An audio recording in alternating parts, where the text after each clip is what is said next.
and then on my undershirt, I put some Old Spice on the shirt. Oh, I've never heard of that. Never heard of that? Yeah, well, I'm a trendsetter. Do people do that? Do people normally do that? Pete's going, it's not normal. Yo, what's up? Chris Sims, Unbuttoned Podcast. Ahmed Fareed is here today. What's up, dude? How are you? We were talking about pitting out there. Pitting right? out. Well, we talk about that from time to time. I mean, we've gone to all different angles lately about our personal life. I was thinking about that over the last few months, how much has come out about my personal life. Yeah. Using a bidet out there. Right. Showering only when I leave the house. Right. Out there. Brushing my teeth once a week. Out there. Once a day, though, you were saying. I'm sorry. Once a week. Now it's out there. Once a day. Holy crap. I'm a morning brusher. And pitting out. Pitting out. Multiple times a week. And poisoning your body with your energy drinks. Every once in a while. Not as much as I used to do. All right, good. I've nipped that in the bud a little bit. You're looking good today, though. That's a new shirt. I've never seen you wear that. Look at you. You're looking good. If you're listening, your shoes? Let me describe the shirt for those who are listening. Fine. Black shirt, but the collar has like white around it. Yeah. And the sleeves, I've got them rolled up, which is really hip now. Right. Super in. Right. And those are white as well. Yeah. Super in, huh? Super in. Yeah. I love it. He's telling himself what's in. Super in. And we both have white shoes, which is not unlike us. No. I mean, technically, we shouldn't be wearing them today. Why? It's after Labor Day. No more white after Labor Day. That's true. Those don't exist, those rules anymore, though, do they? Breaking the rules is now in. It's like whatever, like colors that don't go together. You know, if you break the rules, that is fashion faux pas. Well, it's actually funny you're bringing that up, fashion faux pas, because my wife this weekend was throwing this in my face about this, what you're talking about. Idris Elba was like, you know Idris Elba, right? Yeah, I do. Great actor from England, been in a lot of cool movies. Wants to be the next James Bond. James Bond. He's been on my podcast before, okay? Seems like a good guy. He is. He's a great guy. And like recently, he's in all these things for like Vogue, and this is the most fashionable man in Hollywood and all this stuff.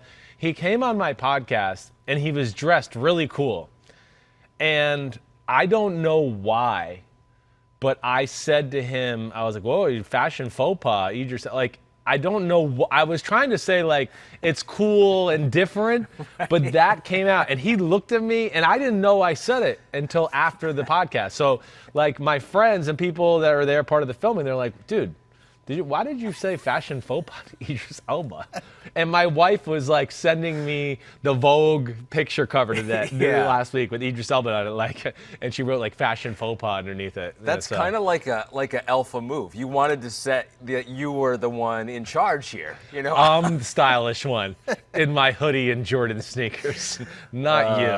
All right, so I don't know why the hell I went with that, but when you started talking about fashion and all that, it just came to my mind. Did you ever apologize to him later on? No. Did you reach out to him? No. Okay. Well, I mean, he doesn't give me his number. We're not on a reach out basis together, but I do like him, and hopefully he will be the first Black James Bond. That'd be kind of cool. That would be cool. So what we did right there was we painted the picture. Yeah. It was like a novelist when he paints the picture. You're wearing a kind of a bluish hoodie with a gray button-down shirt. Yeah. That I always wear.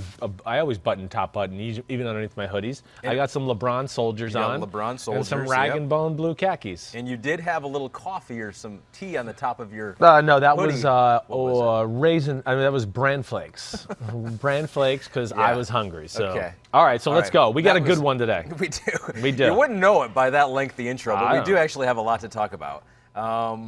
So we're going through the answer key today. The answer key. This is the answer key. This is the answer key. You are going to go through every division. Yep. We went through the over-unders, and we kind of got your thoughts on the teams. We got a little bit of a read on how you think these teams will finish, but we're actually going to make you pick them. You're making me pick them. Who are the playoff teams? Yep. Who are left out? Got them seeded. And then once we have the playoff teams, we're going to play it out. We're going to do the bracket. Play it all out. I really, from my over and unders, as I told you in full transparency to all our listeners, I really only had one change up from our over and unders. Okay. And the teams there's a team that I picked over already, but just the more I sat back and thought about it, I think I ended up being a little more maybe high on them than I maybe let on during the over under period. Okay. Yeah. All right. Yeah. All right. A little tease of a team in the future here. Maybe you can figure out which one that is. So before we get to 2020, we got to check our work. Because if we're going to call ourselves the answer key, we got to make sure that we live up to that. And so last year, let's take a look at the bracket. It was not a good year. if you're looking, it wasn't a bad year. There were some hits here. So if you're watching on YouTube right here, here is the bracket last year. You played it all the way down to the Super Bowl of Eagles, they were a playoff team. Yeah. And if Carson Wentz hadn't gotten hurt, who knows what could have happened, against the Chiefs. And so you had that right. Man, I had a lot of the potential teams last year. The Jags with Nick Foles. Yep, hurt. You know, I got the Ravens in. Oh, the Browns. I bought into that hype. Baker Mayfield let you down. You know, Big Ben gets hurt. I had the Steelers. So those, the Nick Foles injury, although I don't know if they were a playoff team even if Nick Foles plays, but, Big Ben getting hurt. Yeah. That you can't predict that. Yeah, I know. Cam Newton got hurt. You had Carolina as a playoff team. Carolina as a playoff team. I've certainly, because of the way the year before ended, remember that was the year they were 6-2 and really one of the better teams in football. Yeah. He tore his labrum, and I thought, okay, they're going to come back this year. I like some of the pieces on defense, and I think Cam's going to come back with a vengeance, but of course, that didn't work out. So I got the Saints and Eagles, got the Seahawks there. Mm-hmm. Yep, I picked the Eagles to go to the Super Bowl. That was over. I don't know. I felt like the Eagles weren't making the Super Bowl basically around week 10 when their whole team was dead on the sidelines on a gurney somewhere. I don't know. And I just, so other than that. Anytime half of a team dies, they're going to have a hard time making the Super Bowl. Right. It's pretty hard. It's hard. And then I picked the Super Bowl winner wrong. I picked Doug Peterson and the Eagles to upset Andy Reid, and that didn't work out. So here it is. So you got the Eagles to make the playoffs, though. So you were right there. Yeah. You got Seattle. You got New Orleans. Carolina didn't make it. You had them in. Chicago didn't make it. You had them in. Dallas didn't make it, although they almost did. You had them in. AFC, you hit on New England. You hit on the Chiefs. You hit on Baltimore. You missed on Pittsburgh, Jacksonville, and Cleveland right there. But here, in your defense, Chris, so Pete did some digging. Wow, thank you. He wanted to defend you. And so we looked at Vegas. Right. Vegas, of the 12 teams in the playoffs, how many do you think they got right? Ooh. 6. 5. Right. And what did I get? 5 or 6? I got 6. So you beat Vegas. Suck it, Vegas. You want to make some money, come to me, okay? Well, I'll tell you how the thing seems works. a little too far to say that. But you did beat Vegas, so you want to not lose as much money. It's not good enough, though. It's disappointing. All right, so really am. We'll come I back. believe the year before, and this is why I started saying the answer key. Gosh, I think so. I had 10 out of the 12 playoff teams. So I hold myself to a high standard. Last year, my picks during the regular season were bad. Were not up to standards, not up to Chris Sims' standards. So well, you know we're what? coming back You're this year. elite at telling us why something happened. Why a team was able to beat another team. You're elite there. Thank you. I believe I am too. Maybe you're falling off as a prognosticator. Maybe I am then. Maybe I don't predict the future anymore. I can just tell you why it happened. Well, let's try to turn it around. Let's do it. So what we're going to do is we're going to go through your answer key. Yep. We're going to give your reasons here. I'm going to hold mine till the end. I might drop a few nuggets on where I might disagree with you. Good. Please do. Just to keep you on your toes. Please do. But I'm going to wait to the end to give you mine. So we'll just focus on your outlook. Can I say one thing here? Where my brain went with this whole thing? Where'd your brain go? Yeah. My brain went with, in this year, the way it is, I went with proven commodities. That's what I did. I'm not throwing it like, ooh, their roster's good. Yeah. I'm going to throw the dart over there and hope it hits, and maybe they'll be 14-2. Right, no. so who burned you last year? Browns burned you. That's why you're doing right. that. Well, and there was that? no pandemic last year. Okay. There was no there was OTAs, things like that last year where I went, okay, the Browns, it's a lot of moving pieces. This year, I'm a little bit more on proven commodities, team been together. This isn't our first game together in a regular season, whoa, it's week 1, and we've never even, had anything even to simulate a real game, and we're out here for a real game. I'm going with the teams that I feel like have been there, done that, and been together for the most part. Out of my 14 teams, I have a lot of that. Okay, and out of how many of those 14, if you don't get, will you call it a failure? How many do you want to get? What's your limit? Oh, yeah, so it's 14 now. 14 now. Yeah, I really look at, anything... anything, I'd be disappointed with 8, really. Yeah. I'm looking at 9 as my benchmark, 9 or above. A 9 I can live with and go, oh, okay, I feel good. 8, I'm like, oh, well, you did one game better than 500? Who gives a shit about that? You know what's so hard about it, too? It all seems to make so much sense when you're just looking at it and looking at the favorites. You're like, yeah, they're going to make the playoffs. But every year there's surprises, and sometimes it's half of the playoff field. That's a surprise. Yes. So we'll try to indicate those teams that think that could have a chance, even if you're not picking them to make the playoffs. Yep. Because like your wide receiver rankings, You think like there were 20 top 10 wide receivers? There are probably 23 good teams in the NFL. Playoff caliber teams. Yeah. Where Like you can look at the roster, the coaching staff, and you go, I mean, I can make up a case to why they end up in the playoffs. Yeah. I agree with you there. So let's start with the AFC East. Yeah. AFC East, a division that has been won by New England each of the last 11 seasons, 16 of the last 17. Last time a team that was not New England won the division was the Miami Dolphins in 2008. Right. Chad Pennington, that team who lost to the Baltimore Ravens in the wild card game down there in Miami. I think Ed Reed was playing cover 2 and ran to the opposite side of the field. Had no business being there, and pick 6 Chad Pennington in that playoff game. I'm just surprised that I remembered the team that it was, and you remember all the plays from it. Yes, that's what I do.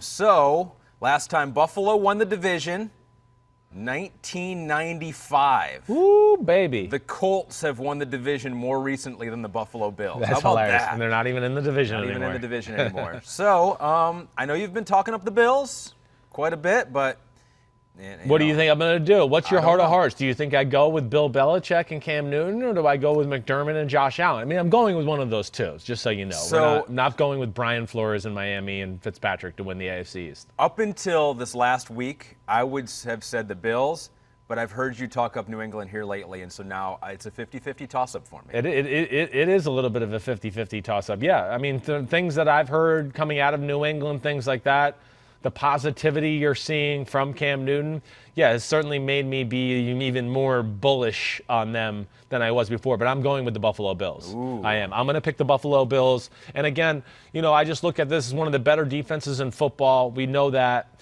The Stephon Diggs, the motivation of Josh Allen wanting to get better, a great coaching staff that's all still in place there. Nothing's really changed for that football team. And then I think their offensive line, was a younger offensive line with talent last year. Another year for them. Another running back to go with Singletary and Zach Moss. I just look at all of it and just go, man, it's on the up and up. And they have something to build on from last year. They're going to be able to look at that playoff game and go, bam, we should have won that game. And we can do more with that. So I'm picking the Bills to do it. So Bills haven't won the division in a while, but they have been a wild card team out of the division last year and 2017 as well. All right, so in New England, this is where I'll give a little nugget of where I'm leaning right now. Yeah, sure. New England, it's the same philosophy you've used with Tom Brady. Right. It's like there are some people that say as long as Tom Brady is a quarterback in the NFL, he's going to be great. Yeah. And you're like, no, at some point it drops off. There's going to be that year where it just doesn't happen anymore. And I think people are using the same philosophy with New England. It's like they're going to figure out a way because they always have figured out a way to do it. Right. But, you lose Tom Brady. Maybe that's not the biggest thing ever, but you lose 8 players. Yeah. You lose some guys on the defensive side. Sure. You lost some in free agency. Right. At a certain point, you've just lost too much. And even Bill Belichick, as great as he is, can't get the team into the playoffs. Yeah, well, I get that. I'm going to pick them to get into the playoffs. I can tell you that. Now, but I understand what you're saying with what, some of the points you made, certainly. But I still look at the team and just go, and that's why I'm not going to pick them to win the AFC East. Because of some of the moving parts, even if New England's playing good, I don't know if it'll be totally up to their potential early on or whatever that might be. And they have a pretty tough schedule, too. So, yeah, I expect a little bit of a learning curve or, figuring out the life of this new team in 2020 to where maybe they, lose a game or two more than we're normally accustomed to seeing, halfway through October. But, when you just break it down still, I still go, okay, offensive line wasn't great last year, but it's still a good offensive line that I'm, knowing New England, they're going to demand more out of them this year. Plus, they're a little healthier there at that group, too. Running back a little banged up right now. But here's the things I'll tell you. First off, Cam Newton, like all the praise you're hearing. I mean, Belichick doesn't throw praise out to just guys for anything. He's had other superstars there before who were superstars on other teams and came there. And he doesn't answer the questions like he did with Cam Newton. Whether you go back with Ocho Cinco or Albert Hainsworth or some of the other guys, he would more just go, they're working hard. They're getting a feel for it. He's throwing praise out. Yeah. So that, I think, tells you something. And then I expect guys, and I've heard N'Keal Harry, Damiere Byrd, some of these other guys that they got are popping, let alone it's one of the best secondaries in football, and of course one of the best defensive minds in the history of football too. And I think it's a team that's built really that fits Cam Newton's style. So from then, I am picking them to make the playoffs. There's no doubt about that. So it is, of all the odds, and we're getting our odds from PointsBet, the new official sports betting partner of NBC Sports. It is the closest between the top two.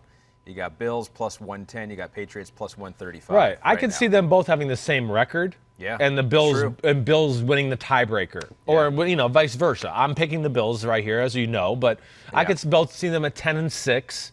Or something like that, and the Bills, maybe swept the season series or something like that, or it was 1-1 but had a better division or conference record, whatever it may be. Or they win the coin flip if it goes down that far. Yeah, right. So Josh Allen was born 6 months after the Bills' last division title. You say they get it this year. Are we making you pick the rest of the division too?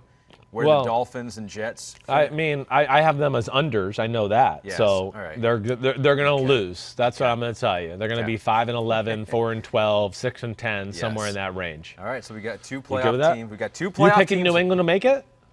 I'll give you a little nugget here. Yeah. I am not. You're not. Yeah, No. yeah. I figured the way you just talked and the way you laid it out with all the players, it didn't sound like you were picking them. I'm not gonna pick it. But you have to wait to the end to get the rest of the picture. Yeah. So the reasons. That was Pete just got in my ear. He said that's a tease. That is a tease. Right there. People are like. I'm aroused. They might be fast forwarding to the end right now. Okay, AFC North. We got two playoff teams in the AFC. 2 of the 7 already. Okay, interesting. We got Ravens. They opened March as a significant favorite, and then not much has changed since then. Although the Steelers' odds have improved slightly as the offseason has gone on. Browns have gotten slightly worse as the offseason has gone on, and the Bengals are far behind everyone else. Seems like a one-team race in the AFC North here, Chris. Well, I'm picking the Baltimore Ravens, yes. And do I want to tell you my seedings right now, or should we wait till we go through all these and whatever? We're going to wait. I'll wait. But either way, all right? That's called a tease. That is a there. tease. Yeah. You should be aroused now. But either way, with the Ravens, come on, we've discussed this. This is the best roster in football. This is a team that's going to be angry. They get to play the NFC East this year, so I think that's favorable to them in a lot of ways. From the standpoint of Dallas is really the only team with marquee firepower on the offensive side of the ball. I think I'd look at where, hey, maybe Philadelphia has, but I got to see it first before I throw them in that category. So I think they have their way there. And I know they play the AFC South this year, which is certainly going to be a tough division. We know that. But I think ultimately I just look at them, and again, the team hasn't changed. Right. The staff hasn't changed. They're motivated. They're pissed off by the way they played last year. And the only changes about their football team were like, oh, hey, you got Calais Campbell. Or, oh, hey, you got a first-round middle linebacker. Yeah. So it's not like anything drastic that way, and I do expect them to be still one of the best teams in football. Heavy favorite, -239 according to PointsBet, so that is odds-on favorite. What about the Steelers, though? Yeah. Big Ben back. That defense was elite last year. Yep. And I'm going with them. They're in the playoffs for me. They are. Yeah, I'm too. Can challenge for the division title? I think they can. I don't think I will say this. I don't know. I don't think the Ravens are going to run away with like a 14-2 record this year. I do think Cleveland will be better. I think Cincinnati will be better. And of course, Big Ben's going to make that offense better in Pittsburgh. And that defense, hey, how many times have we said that? That was a Super Bowl defense. They can win games by themselves. So, yeah, I'm picking the Steelers. I am. Yeah. I think that's just the boost they needed. The big thing with the Steelers will just be who is that other offensive weapon that's going to pop up for them. That's, is it going to be the Deontay Johnson? Is it going to be Chase Claypool? We just have to see it. I feel confident that will happen. But again, you need to see it on the field. And the running back question's real too. But I just think there's too much talent on that team and that roster. And I think with Big Ben coming to the end of his career, Mike Tomlin realizing, man, I'm a Pittsburgh Steelers head coach. It's been a few years since we've been in the playoffs and made some noise. That I think that'll all be real as far as a driving force for them this year. I'll throw another tease out there. You mentioned Chase Claypool. We're going to go through our MVPs, Offensive Player of the Year, Defensive Player of the Year, all those awards coming up here. Yeah. Chris's Rookie of the Year is going to be Chase Claypool. I thought about him. It's not going to be, but I thought about him for sure. That's an upset. But that's the only two I'm going with here. So Browns, no. I'm going no Browns. And it was not easy. I'm rooting for the Browns. You think they'll be better than they were last year? I do think they'll be better than they were last year. I think the thing that, again, I'm a little scared about is, off season, new coaches on both sides of the football, right? This team still isn't battle tested or won any tough, gritty stretch of football games yet. And I just want to kind of see where it goes. And I just didn't want to make the same mistake as last year and just go, oh, well, they look great on paper. Yeah, they look great on paper. Yeah. They do. Well, Baker had a rough year last year. He did. You don't know if that's him or if first year. Well, I've heard rumblings out of there too. And I told you this before we went on air. I didn't know if I was really going to tell you or say this. But, yeah, I've heard rumblings that it has not been the smoothest. I heard that, from some people down there that I trust, that Case Keenum's had a lot of days where it was like, whoa, he looks better than Baker Mayfield. Sure. That scares me when I hear that. It just scares me. So I think that added to my It scares you, but it probably doesn't surprise you. You've always been a Case Keenum I have been guy. a Case Keenum fan, and he fits in this offense and has great experience in the offense too. So that's why I'm not like, oh, I can believe it, but also I could also sit there and believe it too and go, well, yeah, here's a guy that knows the offense and another guy that's kind of learning it on the fly, and it's still in his first 3 weeks of doing it with live bullets and practice and doing all that. So maybe it's just not as smooth as yet. Great potential for the Browns. Will not, of course, be shocked if they make the playoffs, and not at all. Yeah. I mean, I really think their personnel set fits the scheme. They're going to play the 49ers defense this year. They got a great front four. They got corners on the outside that are long, just like the Seattle defenses of the 49ers of the heyday with Greedy Williams and Denzel Ward, so they can do that. Yeah. And they can rush forward. And then the offensive side of the ball, I just think with that offense, hey, yeah, it's Stefanski, run the ball, bootlegs, play actions. They're set up for that. Now, can they capitalize it? I don't know, but I just couldn't pick it because of the moving parts. Again, I went with proven commodities, and to me, they were not a part of the proven commodity club. And the Bengals will have a fun offense to watch and a fun defense for other teams to play against. I think that's their well, it could be. Exactly right. I think the Bengals could be one of those, like, what we call, like, NBA League Pass type teams where it's like you turn it on, you don't really expect them to win, but you're gonna go, this is going to be a fun watch, I bet you. And I think they could be one of those type of teams. All right, so we got 2 more playoff So teams. we got 4 to the 7 right there. 4 to the 7. We got 2 more divisions left. We got three left. So we'll go to the AFC South. This is an interesting one. Houston started the offseason as the favorite. By the end of the offseason, they're currently the 3rd choice now. So they traded DeAndre Hopkins and just fell off the map like that, and it's the opposite for the Colts. Started the offseason as the 3rd choice. Right. Had to see who the quarterback was going to be. Now they're the favorites, and the Titans have stayed the 2nd choice, but they've improved a bit here. But it's still really close. What are they at right now? So it's Colts plus 115, Titans plus 170, Texans plus 355. So they're not a close 3rd. So a lot of people down on Houston. I know. A team that's won the division 6 of the last 9 years. Like, do we need? It's like it's a little bit like, are we ever going to learn from our mistakes? How many times did we count Billy O'Brien out of it with like some shit quarterback, and yet they win the division? And now here he is, and he doesn't have a shit quarterback. So I'm not going to pick them to win the division. Okay. I'll say that.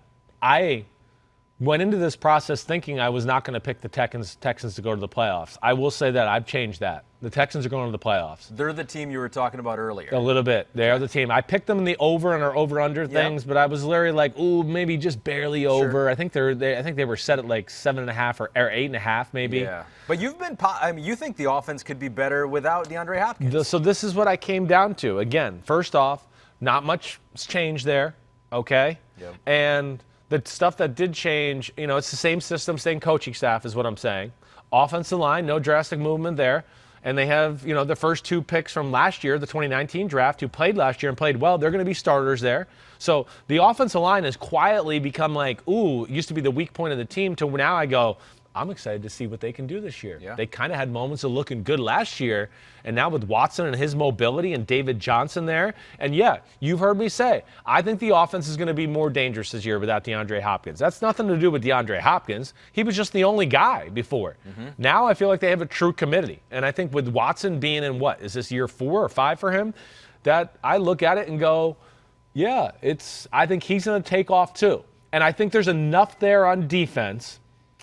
And even though it's not beautiful, I just look at it and still go, I think there's enough there, and they're a game plan specific type defense too, where I think, they're going to have to win with their offense, but their defense will do just enough to help them win some games. The Titans have not won the division since 2008. They now have Jadeveon Clowney. Yes, they do. Makes them better. It does. So Houston's not your division winner. Are the Titans? They are not. They are not. No, I don't. You know, the Titans were one of these. It was a tough one. Okay. Even with Clowney. Even with this Clowney. Isn't one of those where you're like you made your decision before Clowney. No, I did not. I didn't finalize, everything really until I kind of had it semi-finalized Sunday, and then Monday, yesterday morning on Labor Day, I sat down and I was like, okay. Yeah. And I changed a few things around. But all right, the Tennessee Titans, listen, I understand there's a lot to like. I guess what I question is the formula in which they win. All right, that's where I don't know. I think that's the first thing that scares me, as far as, are you really just going to be able to depend on, like, this straight-ahead power running game, going downhill on football teams and just overwhelming them? I don't know. I'm not sure, especially in, like, we haven't had an offseason. You haven't had preseason. The offensive line hasn't been able to orchestrate, like, hey, the defensive line lined up like this, and now they've moved all these different ways, and you have to block it on the fly. Like, those reps are valuable to teams that go, we're a run-first football team. Then there's no Jack Conklin at right tackle, right? So I look at that. Plus the added fact of Arthur Smith's offense is good, but didn't blow me away. Everybody's been able to study that. And then I think a little of what scares me too is the divisions in which they play against this year. The AFC North, for one, I don't think they're going to overpower that conference in the run game and just go, oh, we're going to run you over, Pittsburgh and Baltimore. I would be shocked. Now, I know they ran over Baltimore in the playoffs last year, so that was shocking to me. They had Earl Thomas, though. Right. So I think I just go from that, and I guess a little bit of a question mark of who other than A.J. Brown is going to be that guy. I think things fell right for them last year the right way. Clowney is certainly a big addition. I like a lot on their front seven. I don't think I love any of it except for Clowney. Okay. And then in the secondary, it's the same thing. It's a lot of good but not great. And what I ultimately ended up doing was I went with the Texans because things have stayed the same, and I look at them and just think they have an elite thing about their football team, and that's their quarterback and their wide receiving core. And that's what I gave them the edge over the Tennessee Titans. But not as the division winner. No. Colts last won the division in 2014, and according to Chris Sims, also in 2020. Yeah, I'm going to go with them. I am. And again, I know most people are going to go, wait, you just said you're going to go with proven commodities and, teams that have been together. Well, this team has been together, the Colts. They had a quarterback issue last year. Their quarterback retired on them. This year, I know Phillip Rivers is new, but he's been in this offense and he's played enough in football to where I don't go, this is going to be some like life-changing cultural event. The Colts team is still the same. They just added Phillip Rivers and DeForest Buckner, basically. And then got two rookies that they hope can help them out, Michael Pittman Jr. and Jonathan Taylor. But I think as a whole, I just look at too many things on the Colts football team to like. I only have one question mark about their team. You've heard me say it before, is their cover corners. It's the only thing I look at. Now, they don't need to play man-to-man a lot. They play the San Francisco, Seattle scheme too. But I'm going to go with them this year between, what I think is a team that has great depth and now a difference maker on defense with DeForest Buckner, two awesome linebackers there. And then the offense where, I think it's the best offensive line in football. I think the receiving core is vastly underrated.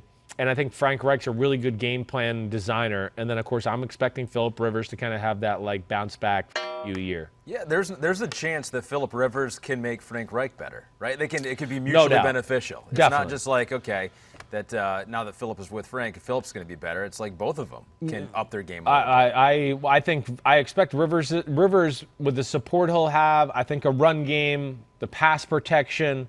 Hey, do they need a guy like Paris Campbell, the second-round pick from 2019, to pop up this year? But you tight end, T.Y. Hilton, and a bunch of other really good receivers, plus two good running backs, and a tight end play that's okay. Yeah, I look at the Colts as I think are going to be major players this year. I'm picking them to win the AFC South. So we got the Colts division winner. You got Houston as a wild card, and surprise, I think our first big surprise, you got Titans, who were a Final Four team last year, missing out on the playoffs this year. Yeah. I what happened to me with the Titans is I just really, you heard my reasoning, and then when I looked at their schedule early on, and I think there's going to be harder for teams who depend on just the straight-ahead power running game to get their shit together early in the season as compared to a team that's got a quarterback and some really good pass catchers. Yeah. I think they have a little bit of advantage. And the Titans, I think this is what did it for me too. The Broncos in week 1, the Vikings in week 3, the Steelers in week 4, Buffalo in week 5, Houston in week 6. All those teams have size and physicality to where I guess what I'm betting is their run game won't be as effective, and I don't know if they have enough weapons in the pass game to pull it off. The counter to that is that they could get it going late in the year, like they seem have to keep doing. Right, and no then doubt about run that into the postseason. No doubt about that. I know, and we'll see. This was definitely one of the hardest teams for me to leave out of this conversation. Well, it'll be really interesting to see if I agree with you later on. All right, we're going to the AFC West. So one team out of the AFC West. Ooh, this should be difficult. The Raiders. So the Chiefs started the offseason as heavy favorites and end as heavy favorite. In fact, they're the heaviest favorite in all of the NFL to win the division title this year. -455, and I'm guessing they're your team. Yeah, they are. I'm expecting I'm expecting greatness from the Chiefs this year. I think the Chiefs are going to run away with the AFC. So let me do this. Hold on real quick. Yeah, I'm picking them as the number 1 seed, just so you know right now. Sorry, spoiler alert there. Well, so that was the question I was going to ask. So right. the Ravens and Chiefs, according to PointsBet, are tied plus 425 to have the most wins in the NFL. Yeah. You think the Chiefs will have more than the Ravens? I do. Again, you just heard me talk about continuity, proven commodities. I think pass catchers and great quarterbacks are going to have an advantage early in the year that way. As long as you can protect, and they have that already. They got one of the best pass protecting O-lines in football. I just, again, not that there's rhyme or reason always to all of this, but I just look at this the way this sets up, where I just go, I think the Chiefs, the pressure's off, and just watch out. I think they're going to seize the moment. I think it's going to give Andy Reid the green light to try shit that he might have never tried unless he won the Super Bowl. Yeah. He'd been worried about, they might question me with this. I think it's going to take some pressure off of Mahomes too, and not make him want to play so perfect all the time and things like that. So I guess I'm just looking at it that way, to where, the team's the same. They have difference makers at a lot of key positions. And I think they're going to seize the opportunity and run away with things here. So I'm kind of surprised the second choice, even though I've talked up the roster for the Chargers, I gave them a top 5 roster. I get you. And I know. For me, though, the Chargers, the Derwin James injury is pretty big Hurts, for them. right. That's pretty big for them. Right. Still got a lot of play. You got Joey Bosa on defense. You got playmakers. Quarterback's a question, right? Tyrod Taylor, even though I like him a lot. How close were any of the other teams, Broncos, Chargers, Raiders, to make it? Yeah, the Chargers were the team I thought of next. Yeah. I look at Denver maybe of being like this year's Cleveland, where we all keep these offensive weapons, but yet they're a little too young and not ready to go yet. So they have some exciting moments. The Chargers was a tough one, because even without Derwin James, it's still going to be one of the top defenses in football.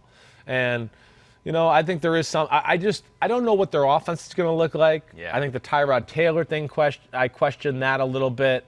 I'm not sure about the offensive line. I know, they got by Balaga and Trey Turner, but that was still a really bad offensive line last year. Sure. So how much better will they be? I think ultimately those are the questions that just kind of bothered me. And just to get back to the Kansas City-Baltimore thing, and we'll talk about that later. But Kansas City. Just, it's rare where you can look at a team that just won the Super Bowl. We kind of talked about this last week. They didn't lose anybody key in free agency. Usually the team that wins the Super Bowl, everybody wants their free agents. Yeah. So they kept their team intact. But yet you're going to have, a healthy Sammy Watkins. You got Clyde Edwards-Helaire. McCole Hardman's going into year 2, right? And, Juan Thornhill was hurt. But also, I think this is the big thing to me. Best player in football, best quarterback in football. Mm-hmm. I think you could arguably say Tyreek Hill's in the conversation for best receiver in football. That would be my pick. Tight end, you could say Travis Kelce's arguably the best tight end in football. It's him or Kittle, right? Offensive line, I could sit here and tell you it's one of the better offensive lines in football. Now they got Clyde Edwards-Helaire to go with that. Yeah. And then you talk about Chris Jones and Tyrann Mathieu on the other side of the ball, and then a Frank Clark. To me, they have game changers that way. So, the game's close. We need a big play and a big moment. Hey, don't worry, we got 7 of them. Okay, fine. Oh, Frank Clark will knock down the pass. Oh, Chris Jones will knock down the pass. Oh, Honey Badger will get an interception. Oh, Mahomes on 3rd and 15 to throw a 50-yard laser off his back foot. So to me, that's why you can tell I'm thinking they're going to just run with shit this year. So what do you One think seed. What do you think about the Raiders, real quick, before we tie up Bo? Because I think already I'm trying to anticipate the fan bases who are going to throw the most. Yeah, they're going to be mad at me. I think there's going to be a lot of improvement from the AFC West. I think they're going to be. I don't think any of them are going to have these horrible records. I think it's going to be a lot of them beating up each other, and they might all be clustered together at like 7-9 and 6-10 or something like that. Maybe even 8-8. But I think the big thing that I just come away with the Raiders more than anything. The offense, I'm excited about it. I think the defense is what I just sit there and still go, They haven't been able to figure sure. it out. They No. really have not. Young It's in been the a while. secondary. They made some changes. They yeah, signed some players. No doubt. But I just don't know if I'm ready to sit here and go, okay, they're playoffs this year. Okay, so before we leave the AFC, you want to just throw your seeding out here while Yeah, we're talking here we about go. all these teams? Yep. So you got AFC. Kansas City 1, you got Right. Baltimore 2. Exactly. I'm going Bills 3. Okay. Colts 4. So Colts, the worst record of the division winners. Yep. Okay. And then I'm going to go Steelers, Pats, Texans. Okay. Gotcha? Got it. Cool. So the Texans are your last team Yep. in. So that's the AFC. Let's go over to the NFC. Cool. We'll start with the NFC East. Eagles, they open the offseason as slight favorites, plus 125 over the Cowboys, who were at plus 140. Cowboys took a big leap by the end of May, had a good draft. Yeah. Some Eagles got hurt. Yeah. Cowboys currently minus 125. You got Eagles at plus 130. So it's pretty close at the top, but the Cowboys are the slight favorite. How do you see it? I'm going with the Cowboys too. Okay. I am. This is probably my only team on here where I'm going, like, there's some unproven commodities about this commodity, I guess, right? And what I came down to is Mike McCarthy's still kind of a proven commodity. He knows this ain't his first rodeo here. And there's still a lot of proven commodities on the Dallas Cowboys. Maybe they haven't proven themselves the way we'd like to. Like we expect, a Super Bowl berth or an NFC Championship game. But they have been in the divisional rounds and had home field advantage at 13-3 once. So there's a lot there to like about the football team. And I just look at the team and go, okay, it wasn't that far off last year. And I like Mike Nolan and McCarthy, and they have some elite factors of their football team that, to me, I just can't pass off. I mean, you could sit here and argue, is it the best wide receiving core in football? Okay, it's in the conversation. Offensive line, is it the best offensive line in football? It's in the conversation. Mm-hmm. Dak Prescott's a top 10 quarterback for me. We know the running back's in the conversation for best running back in the sport. So I look at all those, and then I go to the front seven of their defense and still go, okay, yeah, I know they lost Robert Quinn, but there's still a lot of studs on that front four. We know the linebackers are good. Some questions in the secondary. That's the only thing I look at. And I just think Mike McCarthy, what I know about him coming in there, that talent they have, CeeDee Lamb, some of the young guys they got. Yeah, I'm looking at it and going, they have some elite traits to their football team. And, yeah, I know it's kind of unproven in some new parts, but to me it just wasn't big enough. It's not Kevin Stefanski doing a first-time job. Yeah. It's Mike McCarthy taking over a team that was 8-8 and just 2 years ago in the playoffs and won a playoff game, and I think that's a little different, I guess. So the Eagles won it last year, but no team has won this division in back-to-back years since the Eagles won 4 in a row in the early 2000s. Part of the reason I went with the Cowboys. I mean, I know that history's real. Yeah. So in the last decade, Eagles have won it 4 times, Cowboys 3, Washington 2, Giants 1. So the Eagles, not the division winner, but are they a playoff team? They are a playoff team. Okay. Yeah, there's too much. I mean, of course, the injury bug is bothering me a little bit. Yeah, they've lost. Who have they lost? Offensive line. Gosh, Jalen Reagor. We don't know where Alshon Jeffrey is. Andre Dillard out. Yeah. Brandon Brooks out. Right. So those were huge blows to them. Now the defense. I mean, I think that's the thing that where I'm excited too. Okay. The defense, Javon Hargrave with Fletcher Cox and all those guys. You got Darius Slay in the secondary. Like, I expect the defense to be a much improved unit. And then offensively, as long as they stay somewhat healthy. And I think what we saw from Carson Wentz last year, and if Miles Sanders, he had a soft tissue injury last week. So it's just about where they are there. But I do certainly look at them as a playoff caliber football team. Too many positives, and I don't see any team ever just being able to physically overpower the Philadelphia Eagles. Okay. So you got Cowboys and Eagles are in. A Giants and football team improved, maybe. Improved. pains in the butts. Washington, young talent. You know, Dwayne Haskins, can he take another step? Yeah, which I do. I expect that. But again, you know, just them alone, it's just like, okay, Dwayne Haskins, Terry McLaurin, who else? Who else they got? Okay, we're not sure yet. We got to see that. You know, the running back position's obviously a question mark for them. The Redskins, it's all Washington. Damn, I did it. Washington's the football team. The football team. I'm excited for that front four, though. I'll say that much. That could be one of the most fierce front fours. Chase Young. And the two Alabama boys in the middle, and then Kerrigan and Montez Sweat across from Chase Young. Like, they could be dominant. And the Giants? What do you the think? Giants, the big thing is the defense. The defense I look at and just go, woof, secondary. Who are they going to have to cover people there? Yeah. Let alone they don't have the greatest pass rush in the world, too. So when I look at those two things, I just go to the Giants and I go, can Saquon and Daniel Jones, can they, and Evan Ingram, can they carry the offense? Can they carry the team? Because I really think it's going to have to be them like outscoring people. Are they going to be able to win games 31-28 on a regular basis? I don't think they're going to be able to do that. One note about this division that I thought was kind of interesting is the Cowboys have not been a wild card team since 2006. So either division or bust for them here. Oh, got you. Since 2006. Just a true wild card, yeah. Yeah, okay. they've not been the true wild card team in a while. Right. But you don't think they'll have to worry about that because you think don't. they're going to win the division, but the Eagles are going to make it in as the wild card team. Let's go to the NFC North. This is the closest division in the NFL, 1 through 4. Hardest to call. I can see that. 1 through 4. So right now, the offseason began with the Packers and Vikings kind of co-favorites. Pretty much that way now, although PointsBet gives the slight edge to the Vikings. Packers just behind them. Lions third, plus 400. Then the Bears at plus 500. That's crazy that the Bears are plus 500.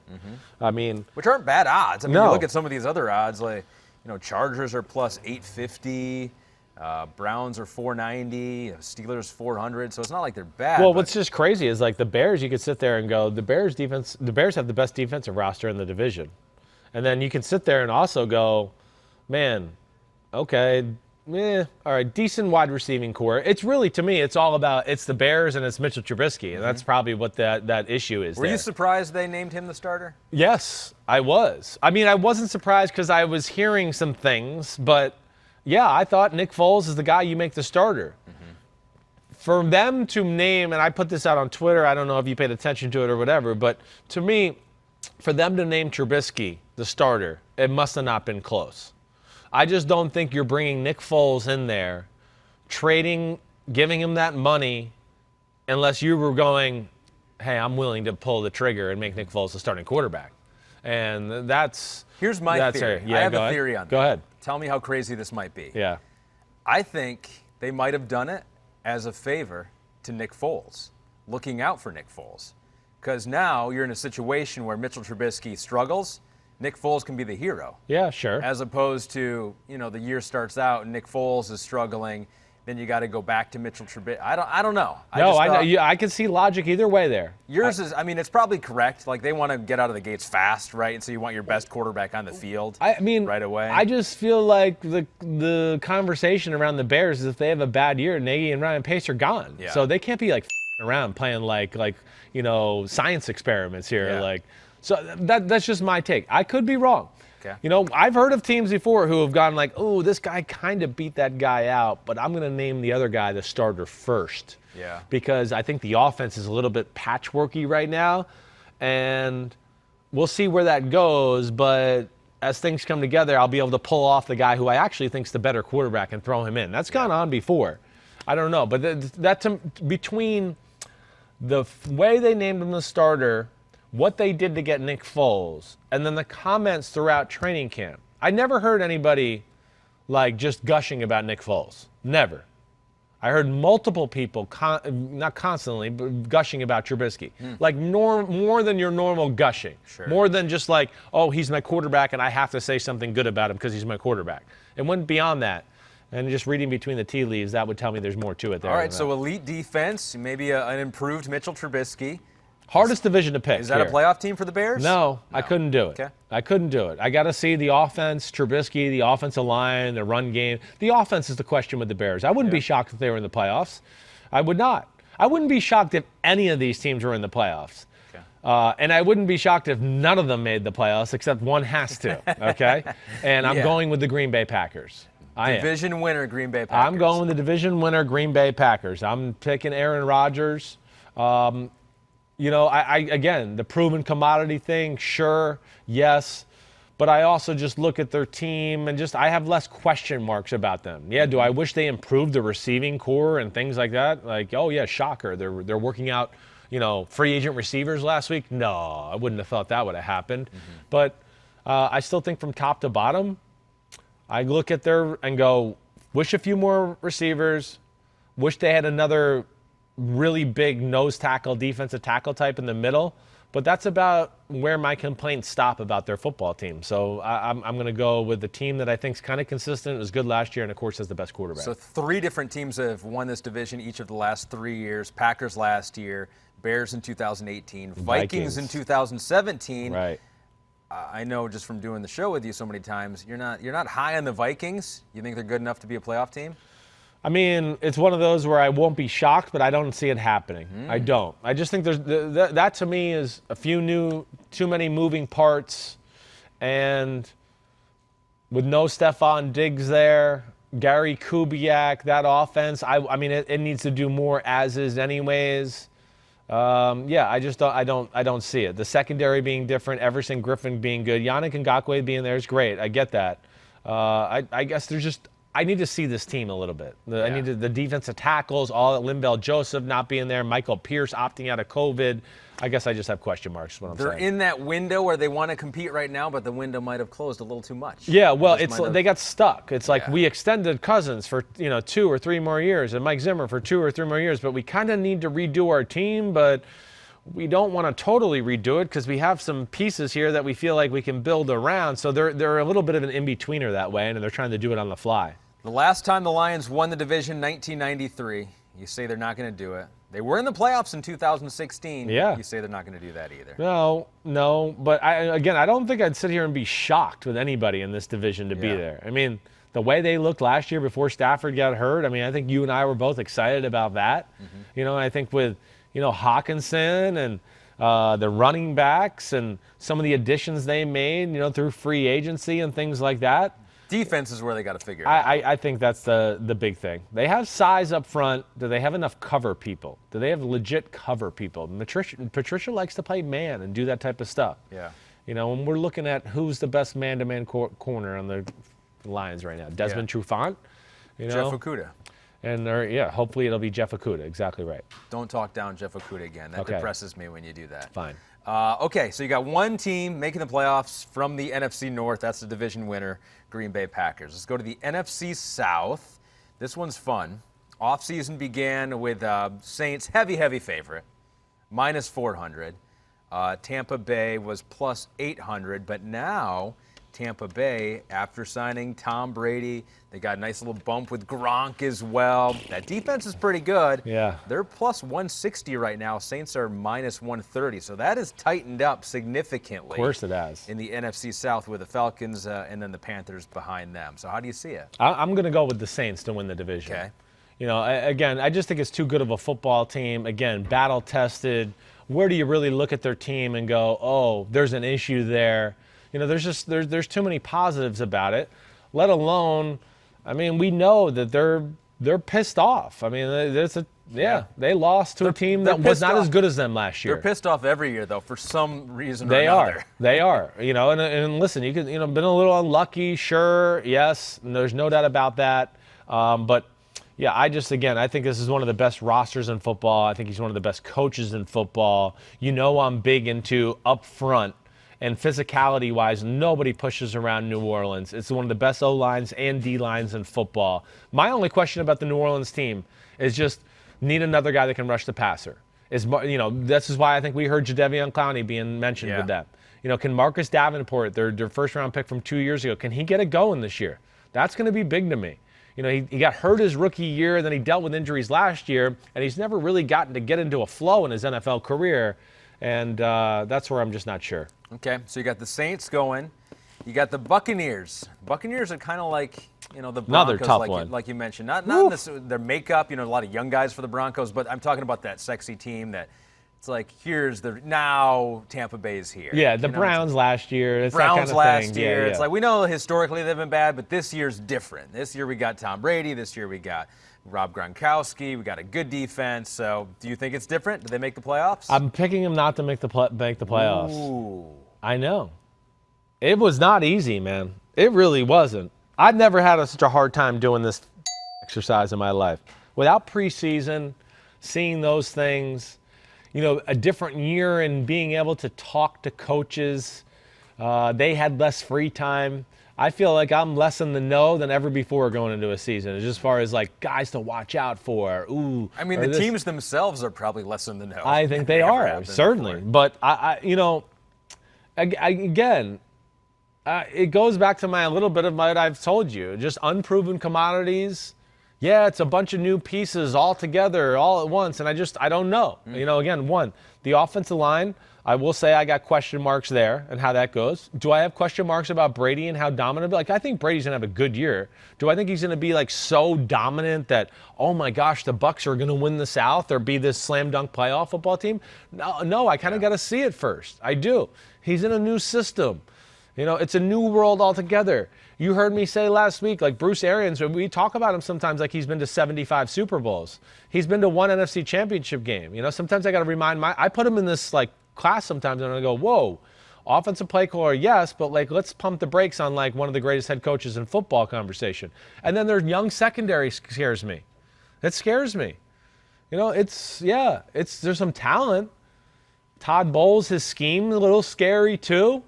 And I think those things are what ultimately, all that together, and the fact that it's COVID-19 and they've never played a game together, and it's oh, hey, we got to go to New Orleans and play a team that's in the Super Bowl conversation every year. What I expect from them is a slow start, and then they finally get their shit together, and we all start to go, whoa, watch out, but it might be a little too late. That's where I'm kind of looking at it. And then when I look at their schedule and I go, Saints week 1. Okay, yeah, I'm picking the Saints. I'm just telling you that now. Panthers, I expect them to beat the Panthers, but they're going to play some really good defenses early with the Broncos and the Chargers and the Bears, to where if you're a new offense and a quarterback learning the new system and everything's kind of new here and he's implemented his plays from his system in New England that he likes, I guess there's just something about that scares me. And I know, because I know people are already hating on me on Twitter, oh, there he goes, Tom Brady hater, blah, blah, blah, blah. You don't hate Tom Brady, you just strongly dislike him. Yeah, that's right. No. Yeah. So the Saints have won the division title 3 years in a row. You're not picking Tampa Bay to be a wild card team. The Falcons were the last division winner since the Saints won, so they won in 2016. Falcons are another team. Are they a playoff team? No, I left them out. How could I pick the team where I'm expecting injuries to be a big part of this year and pick a team that's always injured? I just couldn't do it. I had them on my original. Where's my other scrap paper? I had them in the playoffs. Yeah. And then I'll take even though you could, I'll take your word for it. Yeah, but I was just when I wrote it down, I went, "Are you kidding me? Yeah. You're going to take the team that's been hurt in a normal year the last 2 years, and now you think it won't happen this year?" So I couldn't ride with that. Okay. Again. Wouldn't surprise you. Would not surprise me. I mean, if you made me take hey, Chris, dark horse Super Bowl contenders in the NFC. Atlanta would be one of those teams. They really would. There's enough talent on both sides of the ball where I go. If those former first-round pick linemen come in this year, right, play well. Right. Julio stays healthy. Matt Ryan's Calvin Ridley healthy. is a great number 2. He continues to rise. Can Keanu Neal stay healthy on that side of the ball? It just that's the big question to me. But they would be one of those teams where I would not be shocked. I really wouldn't be. Nor would the Bucs. I wouldn't be shocked there either. Would you be shocked if the Panthers win 3 games? No, but I think that's about where I think it'll be, 3 to 4. Yeah, it's a rebuilding year. It's a total rebuild. They did it the right way, too. It wasn't let's put a Band-Aid on it and, try to make the fan base, buy into our new coaching staff and, hey, look, we have some fake 6-10 or 7-9 record, but yet we have to go in the offseason and kind of rebuild the team again to where, just rip it off. Let's start from scratch. That's what they did, and I think that's the proper approach. Pete is noting here we actually haven't even published the podcast yet, and somehow the Bucs and Brady fans have already discuss their hatred towards Chris on Twitter. Yes, so you've got ghosts. You're hearing the whispers from the fan base. I know. They go, "You used to love us, and now look at you." I am rooting for Tampa this year. There's you were no one doubt. of us. I know. Well, you can't be real and actually root for a person. That's what I've realized. That's not allowed. You have to be totally fake and just be like, Tom Brady's the greatest. He's the best quarterback ever, and he's the best quarterback in the league. Is 2020. Go Bucks. Yeah. If you go like, I'm not sure about Brady. He had a problem standing in the pocket and throwing the ball down the field last year, and now his offensive line is question marks there, and they want him to throw the ball again this year. Like, I just want to see it. But, like, you're a hater if you say that. The only player I won't allow that for is Matt Stafford. Do not say anything bad about him. Anyone else you can be honest about. You can be honest about. So we have 1, 2, 3, 4 playoff teams. That's it. So you got 3. You got 3 playoff teams in the NFC West. Is my math right? You are right. All right, so we got the 49ers at the points bet favorite. -105 currently. We got the Seahawks, second choice at +200. We got Rams, third at +570. Not far behind, though. The Cardinals with DeAndre Hopkins might get a long-term contract before the season starts. Yeah. +775. So really, could be any one of these teams. You got one team not making the playoffs from this division. Yeah, and it'll be Arizona. I don't have them making the playoffs. Yeah, I can't buy into that yet. I got to see a little bit more. Yeah, I mean, I think they're going to be a pain in the ass. That's hard, though, to be close to a playoff team. Well, if you think you're right. 3 Not playoff close. teams They were never in my list anywhere there. Okay. This is where I really see it, and I don't want to. But like, I think all the 3 division winners in the NFC, like as I played it out, I think it's going to be very jumbled up, and they're like could have all similar records. Like the 5, 6, 7, and seed could all be like 9 and 7. Right, and they played each other, and one got the little higher seeding because they won the tiebreaker, or whatever else that way. But where do you want me to start here? Yeah, I'm expecting the 49ers. Of course, to win the division. Yes, and to be the number 1 seed. So there we have it. Kansas City and San Francisco are my number 1 seeds, just so you know. Wow. Okay. All right. So the 49ers made such a huge jump last year. They were not just an average team. They've been a bad team for many, many years. Right. Finally clicked all last year. Right. Made this huge jump. Yeah. You don't see a regression. No, because I don't think the jump that you're talking about is as huge as like, our quarterback got hurt the year before, and maybe we shouldn't have put our eggs into the C.J. Beathard should be our backup quarterback conversation. Yeah. Or then they became Nick Mullins. I mean, how many games did they lose by the skin of their teeth that year? Yeah. So, I think, and there was people that year going, the 49ers are going to go to the playoffs, if you remember, right? Everybody was all like, hey, Jimmy Garoppolo, the way he ended the year before, here come the 49ers.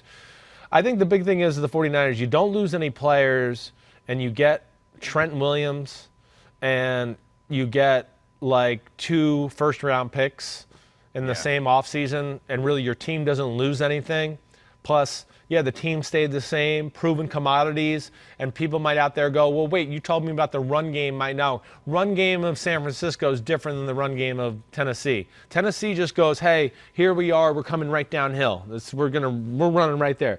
The Shanahan run game's not like that. It's not based on like physical dominance. It's based on creativity and angles and creating issues for the defense that way. So Shanahan doesn't have to depend on his guys just overpowering people up front. He gives them a schematical advantage where that's where it looks like. I mean, that's where their advantage is in the run game. That's where it's different than your normal just like, we're coming downhill and going to crush you. Plus, I'm going to expect Jimmy Garoppolo to take the next step up in his development here, who's still very young in his playing days. So, I'm going the Niners. All right, 49ers, and so that means that Seattle and the Rams are your 2 wild card teams. Yes, they are. Do you see one ahead of the other? Or? Yeah, I'm going to go Seattle ahead of the Rams. I mean, I think again, Seattle, I like a lot about Seattle. I think they have their offensive line figured out. The running back situation, it's a little iffy, okay, but I think it's a pretty damn good group of wide receivers. Tight ends, can they stay healthy for a year? But that's a good group there. And then the defensive side of the ball. Not good last year. No, the tight ends? No, I'm saying defensive side of the ball. Oh, no, the defensive side of the ball, you're right. Not good last year. I mean, to me, it's going to be some of the young guys we've talked about that got to pop up. Jamal Adams. He helped. He helps big time. Quentin Dunbar is going to help big time. I'm going to feel, I think, a lot differently about the Seattle secondary this year. It's still not like the perfect man-to-man group I've ever seen, but with Dunbar, Flowers, and Griffin, and then you talk about Diggs and Adams at safety, and then you go Bobby Wagner, KJ Wright, and Jordan Brooks, who's a first-round linebacker. Oh, wait, and Bruce Irvin can play there or defense end, and then they need a guy like L.J. Collier and Darrell Taylor from Tennessee, who they drafted in the second or third round this year, to pop up. But what I look at it is, I think they have some depth. Maybe not the superstars I'd like in their front four, but a lot of good and a lot of real good, and I think they're going to be able to send waves at you again, which I think should be exciting about Seattle. And in Sean McVay you trust. I do. You talked about it in your over-under. You said he got a bit predictable, or other teams could figure him out a little bit last year. They threw the ball so many times. Yes, they did. You got Cam Akers. They want to run the ball a little bit more this year. Could be a committee. But you believe that they're going to figure it out enough to get back into the playoffs. I do. I'm going with McVay, that coaching staff in general, and the fact that I think there's enough talent on that football team. Yeah, often they're going to have to run the ball a little bit. Gurley was a part of that issue there last year. Also, I think the offensive line with some of the younger guys will be a year better there that way, too. They have a hell of an offensive line coach. McVay gives them an advantage schematically. You talk about a receiving core, right? When you go Cooper Kupps, Woods, the tight ends they have in Higbee and Gerald Everett, and then you get into Van Jefferson. I think he'll be able to contribute there. And you get into also the running backs, and McVay's been saying he's going to use all of them this year. And I expect them to be different on that side of the ball. But I think the other thing we're sleeping on, too, a little bit here, is the front seven. Especially the front four. And I know A'Shaun Robinson's not ready to go yet, but I just still look at Aaron Donald, Brockers, Leonard Floyd, that group there, and just go, damn, they can cause havoc. And then to have a difference maker like Jalen Ramsey in the secondary, and the kid, is it Joe Johnson? I always mess up his name. Their one safety who's a really good freaking football player. Yeah, I'm going to go with the Rams. Battle-tested, proven commodity, and barely missed out last year. I don't think we can forget that. So since 2015, only one team has been a wild card team. Seattle's done it 3 times. So Seattle did it last year, 2018, 2015. But you got 2 wild card teams from this division. Yeah. This year. So you got 3 teams making the playoffs from the NFC West. You already said the 49ers are the overall number 1 seed in the NFC. How do you got the rest of the seeding going? Okay, so the rest of the seed, I got 49ers 1 seed. I'm going to go Saints 2 seed. Cowboys 3. Packers 4. Eagles 5. Seahawks 6. Rams 7. Okay? Yeah. You okay with that? Yeah. It was interesting because I thought, there is a situation this year, different this year than any year before, where you only get 1 team with a bye, right? Yeah, you just right. get the number 1 seed. Theoretically, you could have it. Like the 2 teams with the 2 best records could be in the same division. They might play in the second round, right? Because you could have the best wild card team be the team, like you have 2 the 5 seed, right? So you have 2 13-3 teams in one division. Right. One wins the tiebreaker. The one's the 1, the other's the 5. Right. They could play each Yeah, other. the 5 beats the 4. Yeah. Right? And then the 3 beats the 6. And yeah, the 2 wins. 2 beats the 7. So then the 2 would play the 3, and the 1 would play the 5. Right. You could get a situation where I was thinking, who knows? Like it almost happened last year, right? In the division where Seattle and the 49ers almost were both, 12-4? Yeah, Well, the 49ers ended up 13-3, right? 13-3, right? yeah. Seattle ended up 11-5. They wanted to tie them at the end of they wanted to win that last game to make the 49ers 12-4. They would have been 12-4, and they would have won the tiebreaker. So that's a situation where you could have. It could be weird. You could. I mean, Florio's been talking about it all the time. Like where this could be a year too where, technically you could have your whole division go.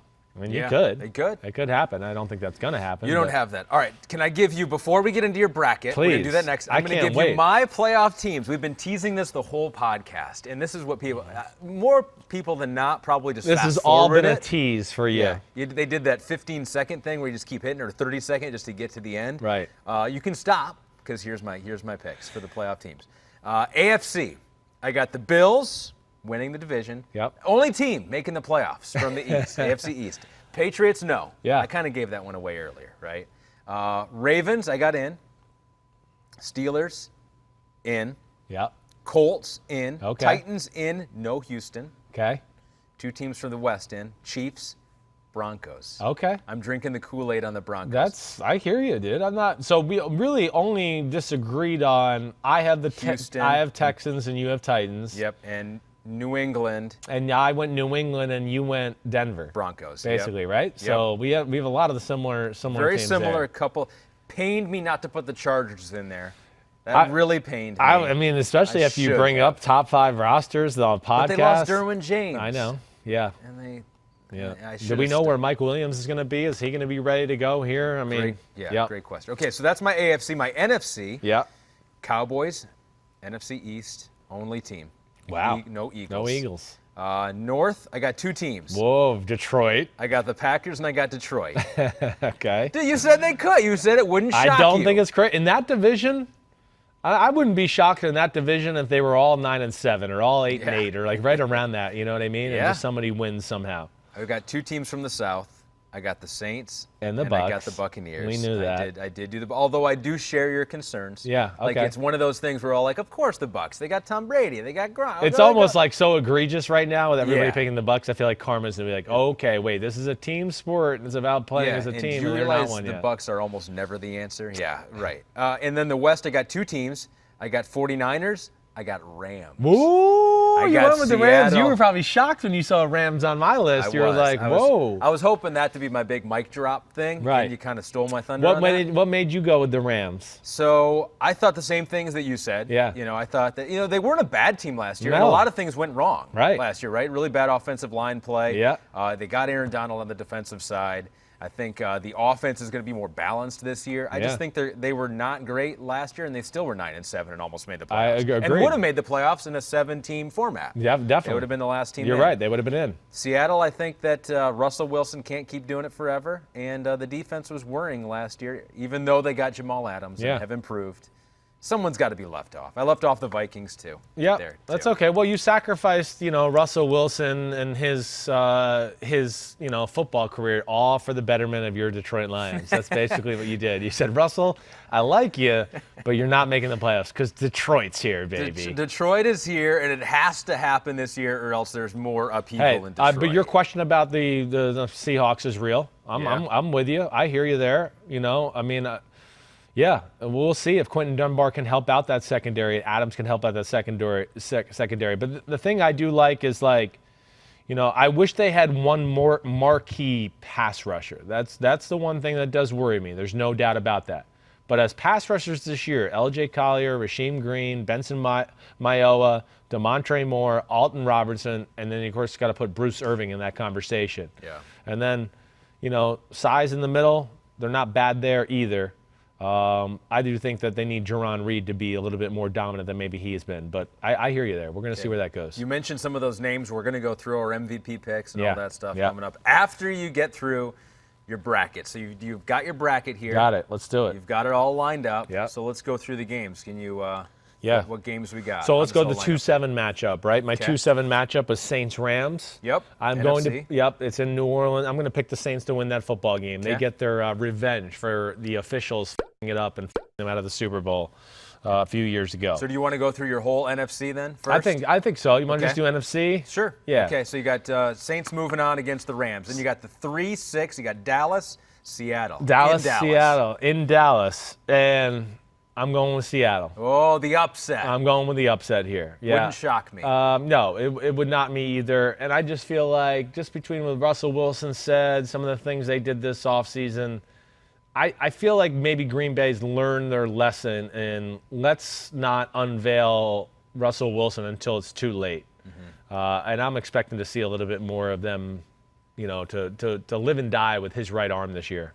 And then everyone in Dallas will be like, new coach, different year, same results. Old Cowboys. Yeah. Same old Cowboys. Yeah, I know. What a great year. And then Dak leaves in free agency, right? It's all upheaval in Dallas. Or he ends up being like the MVP of football, and they have to pay him like $45 million a year. Could happen. Yeah, it could. Definitely could happen. The 4-5, you got Packers.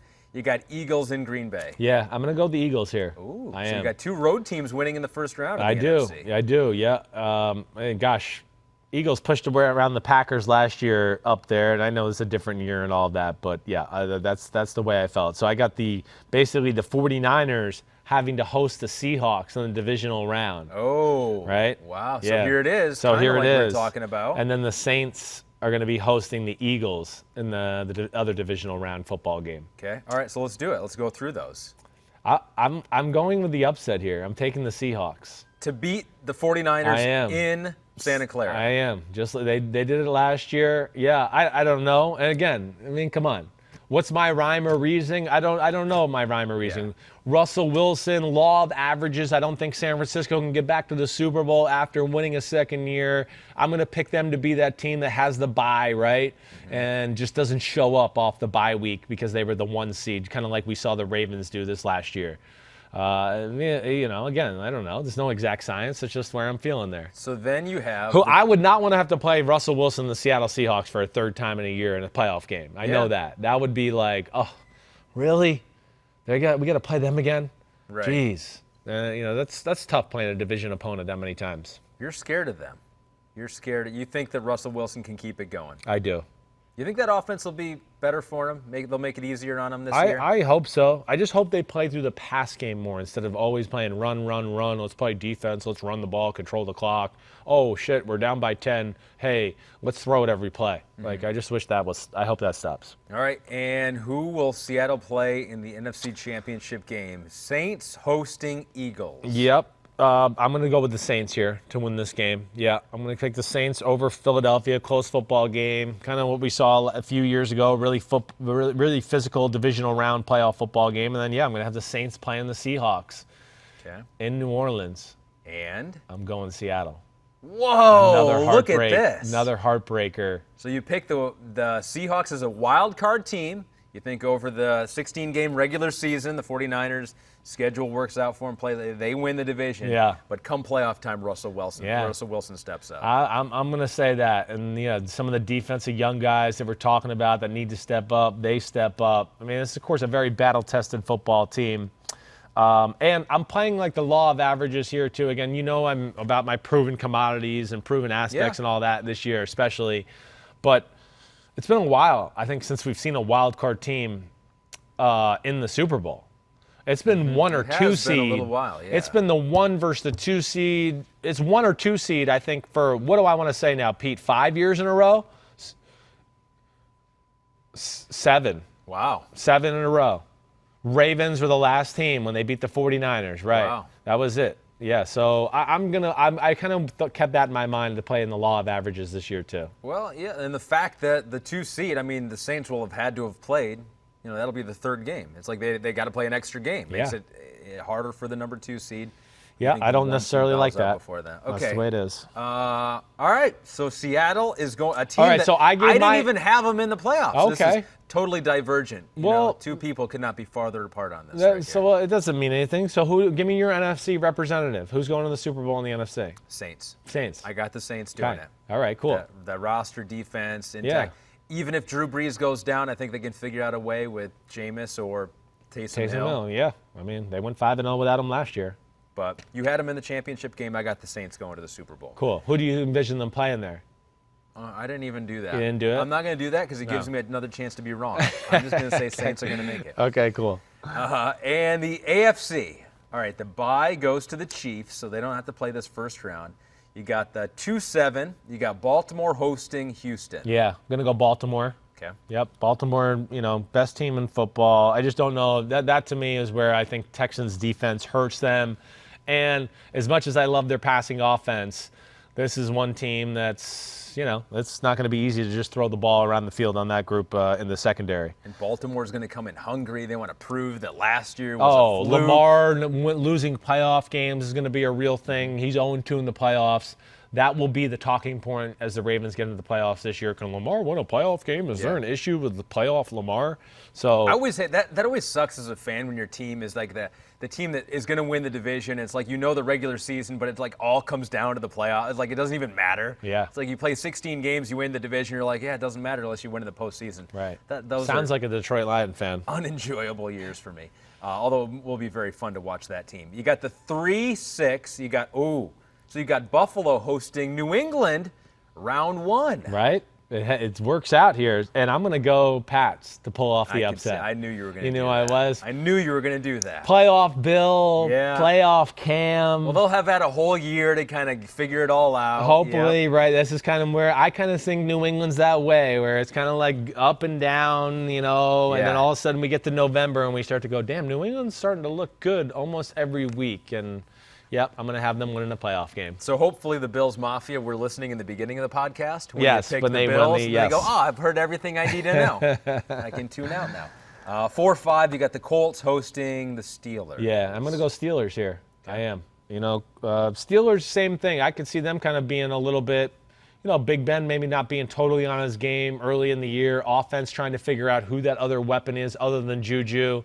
And them kind of being like oh my gosh, last 6 or 7 weeks, they're on fire and one of the better teams in football. All right, so that means in the divisional round, you got the Chiefs hosting the 6th seed in the Patriots. Yeah, Cam versus Mahomes. That'll be cool. Yep, and I'm going to go with the Kansas City Chiefs. Yep. You heard how I talked about them all year. Plus, I think it'll be different this time around when Kansas City, and we'll see it in the regular season, when Kansas City and New England have to play each other. I think this will be the first time in the Mahomes era where I think Belichick will have to be a little even more creative or nuanced with how he defends, Patrick Mahomes. Not going to be able to play man-to-man.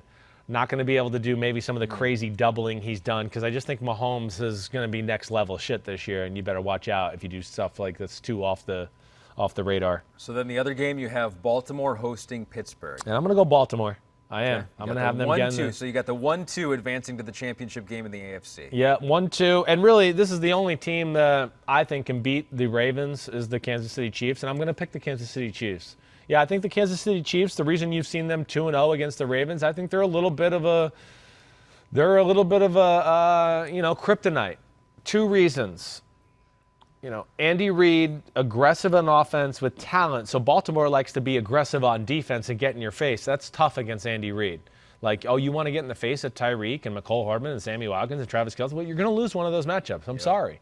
So that, and then, hey, we're Baltimore and we like to do these crazy creative blitzes. Man, Andy Reid, they're very good at picking up that kind of crap. So that's where it just doesn't work out for them in that matchup. It sucks sometimes. Matchups are like that. And also, I look on the other side of the ball, and even though I don't look at the Chiefs and go, they're the steel curtain of the 70s or anything like that. What they do have is, as we talked about, difference makers. And they have a guy in Steve Spagnuolo who, in one-game situations has proven he can have a defense rise up to the occasion and do some shit that the offense isn't ready about, whether it's last year's Super Bowl and them beating the 49ers, or whether it was him beating the undefeated New England Patriots in 2007. Same thing.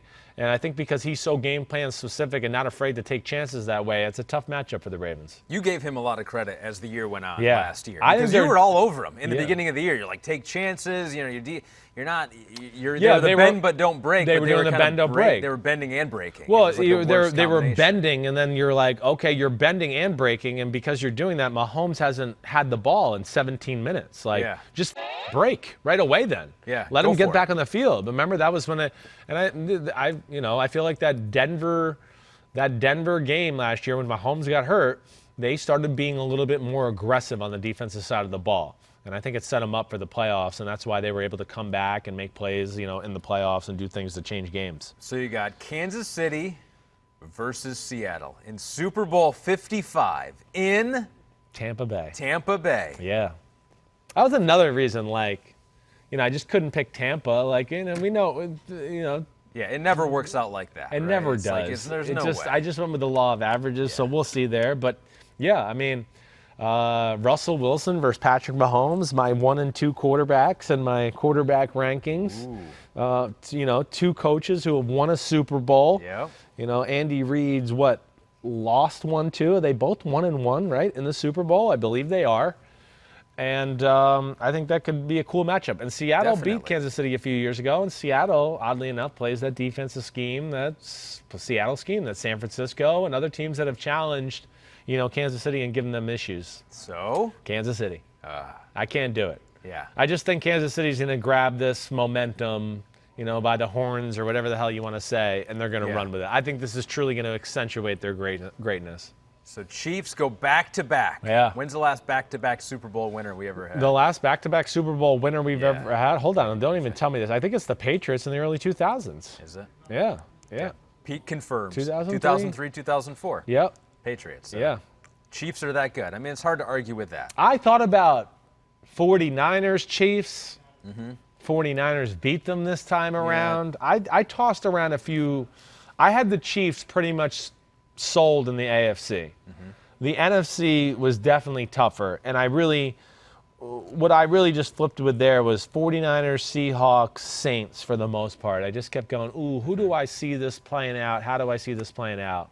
And I went with Russell Magic in the playoffs. Right. Okay, so Russell Magic, but losing to Patrick Mahomes in the Super Bowl. Yep. I already told you I had the Saints from the NFC. Yeah.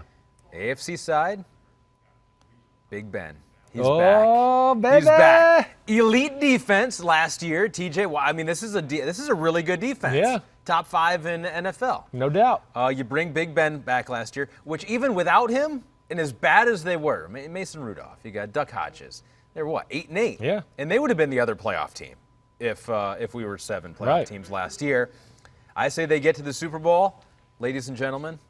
Mike Tomlin and the Steelers, they win it all. Wow. As my boss walks by and he just probably shakes his head right there. Just like he said, what? What did he say right What? there? The Steelers on the Super Bowl? Steelers win it all. Big Ben comes back. Mike Tomlin, one of the most underrated coaches in the NFL, figures out a way to get it done. That would be an amazing story. That really would be. I don't think it's that crazy either. I don't, I really don't. I could see it being that matchup. That would be a fun one.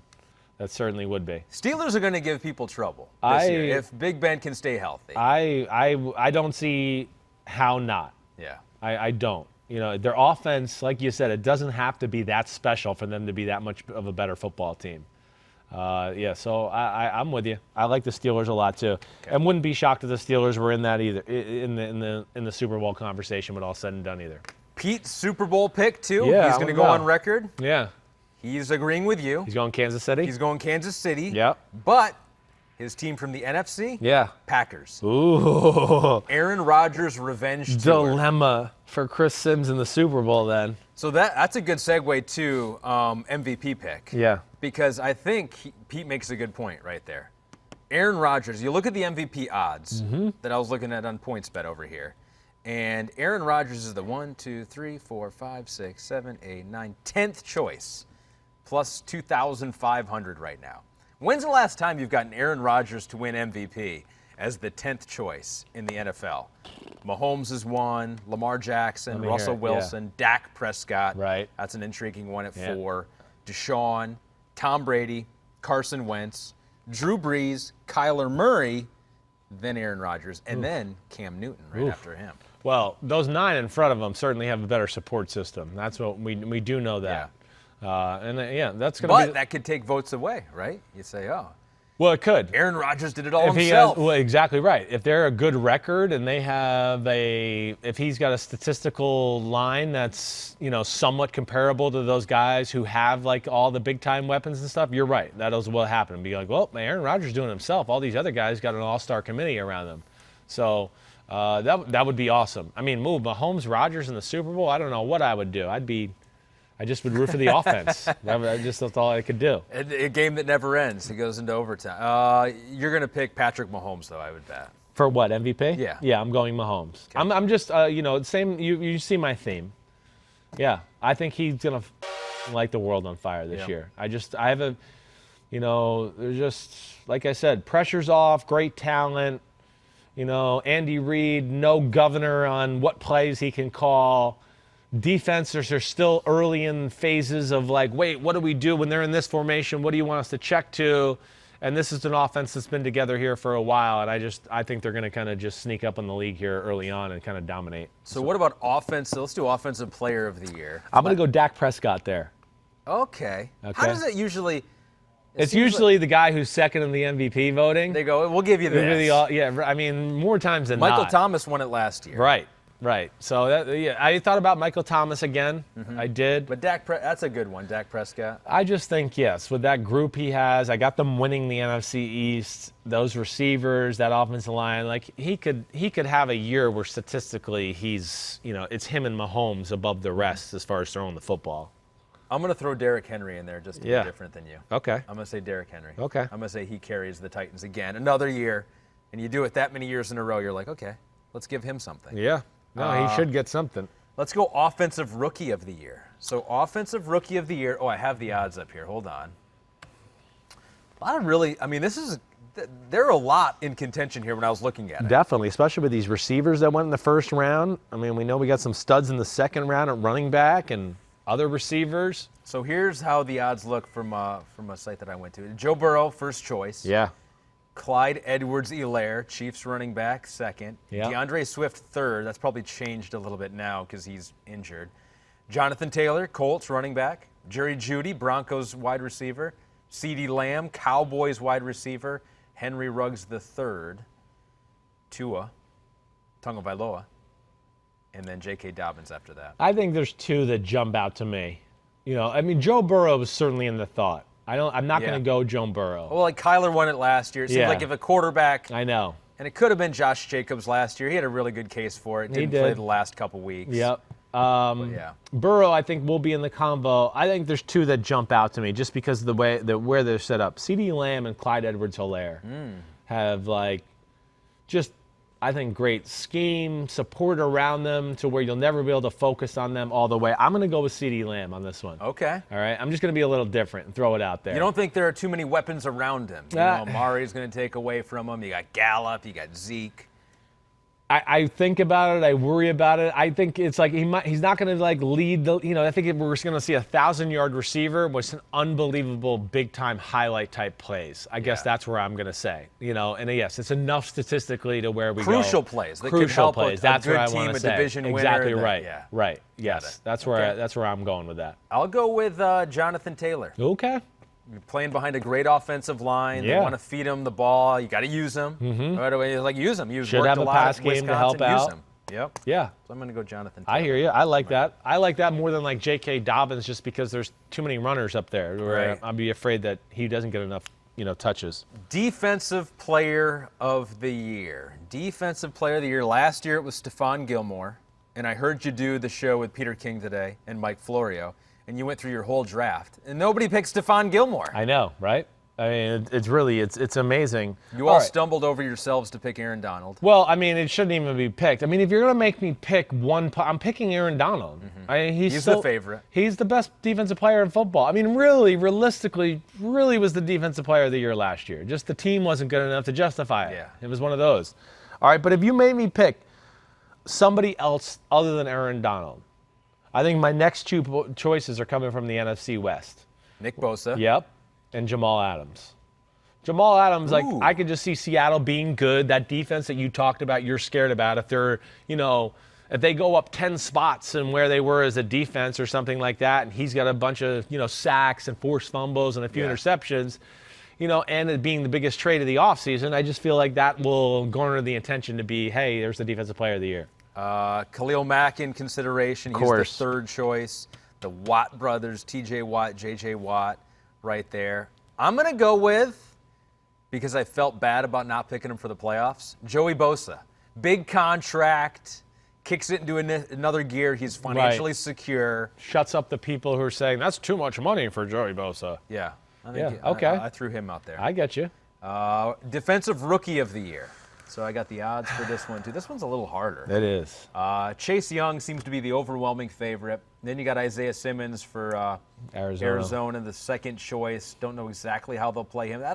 He seems like the versatile type, and I think if he went out there and did something like that, but it seems like Arizona wants to use him just as a linebacker. It seems like that. Patrick Queen, Baltimore. A.J. Epinesa, Buffalo is the fourth choice. Derek Brown, Carolina, the defensive tackle. You got Jeff Okudah from Detroit. Right. What are you thinking? I'm thinking Chase Young. Yeah. How could it not be? Right? He's just too physically freaky and gifted. And then just like anything we're talking about here, he's got other guys in the D-line where they're going to be like, wait, we can't just double Chase Young every play. Jonathan Allen, Deron Payne, Montez Sweat, or Kerrigan, they're over there. We can't just like say, oh, we just worry about Chase Young. We'll be okay over here. To me, that always lends itself to, a formula of success there. Just one-on-one opportunities with a freak show like him. Yeah, that's the guy I'm going to go with. I will say this. Here's my dark horse, though. Okay. Is Javon Kinlaw with the 49ers. Same reason. I mean, hey, we're doubling Bosa. Oh, we're doubling D Ford. Oh, wait, Arik Armstead's there. We're going to double him. And Kinlaw continues to get these one-on-one matchups. Plus, he's made for that scheme. I mean, it's the Seattle scheme. And it's just like, hey, you big motherfucker freak of nature. All you have to do is win that gap. All I got to do is win that gap. All you got to do is win that gap. Okay, I'll win that gap. I win the gap. I mean, that's what I worry about with a guy like that. Or don't worry about. What about Kenneth Murray, another Charger? Yeah, I could see that. Oklahoma linebacker. Yeah. I'll throw him in there. Okay. Just because I really feel bad about you are not really picking kissing the their Chargers. asses. So it's like I didn't pick the Chargers to win. I picked him to have a top 5 roster, the Kissing Chargers. their I did not asses. pick them to go to the playoffs. I don't know. But I picked 2 of their players to win awards. You need to It self-scout makes no thyself. sense. None of it makes any sense. Like, not all of that can happen because it's either one or the other. I messed that up. Okay, final one, Coach of the Year. Last year it was John Harbaugh. It usually goes to the team that kind of makes that step, right? It's a unexpected leap, even though like Shanahan should have got it, in my opinion, last year. You'd Yeah. already talked. They made the unexpected You're leap. right. You're The right. Ravens went to the playoffs the year before. I don't understand what was so unexpected about it.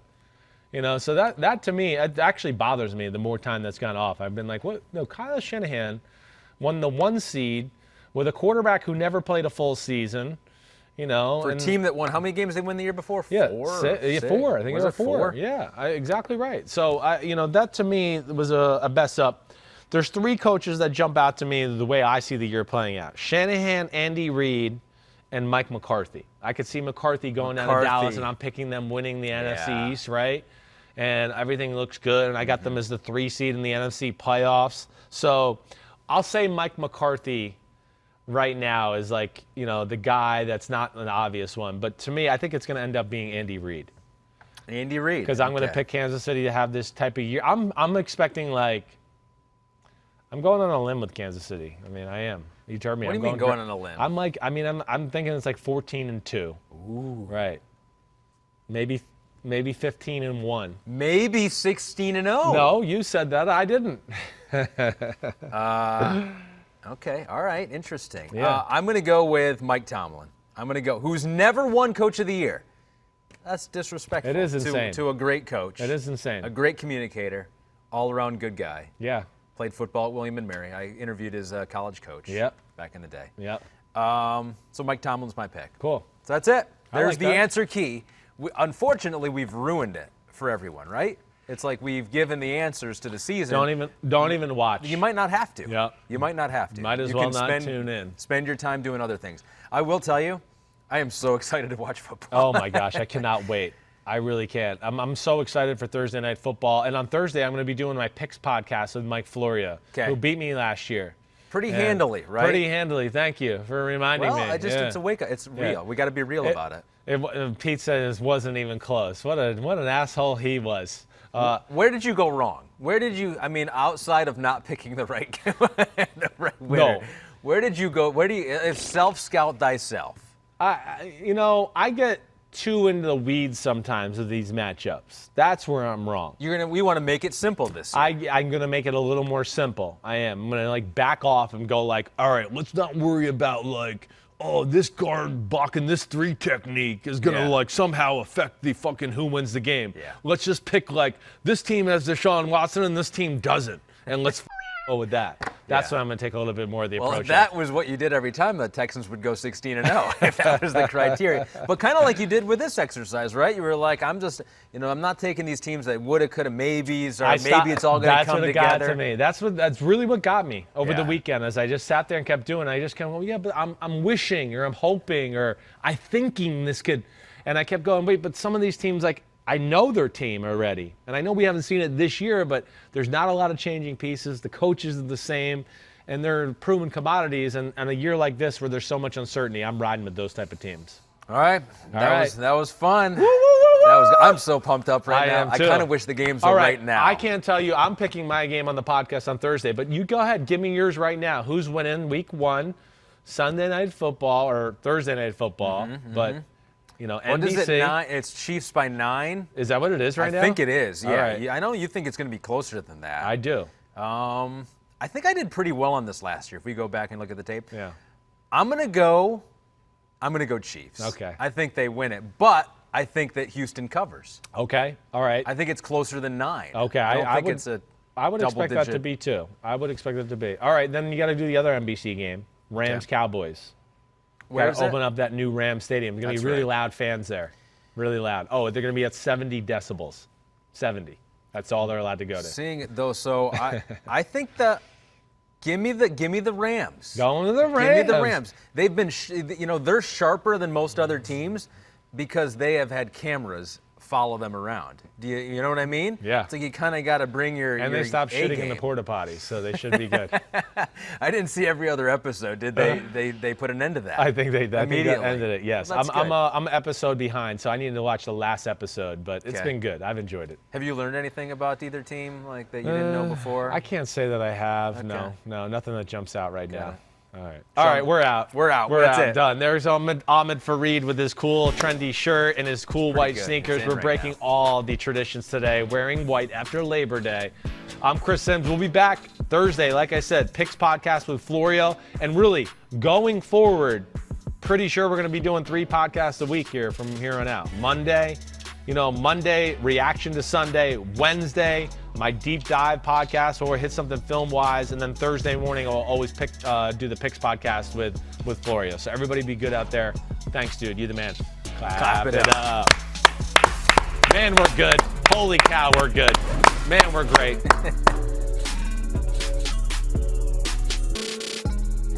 Yo, what's up? Come on, man. Subscribe on YouTube to Chris Sims Unbuttoned Podcast. I need you. Please hit the subscribe button, please. Hi, I'm Mike Tirico, and thanks for watching. Make sure to hit subscribe for the latest news and highlights from NBC Sports.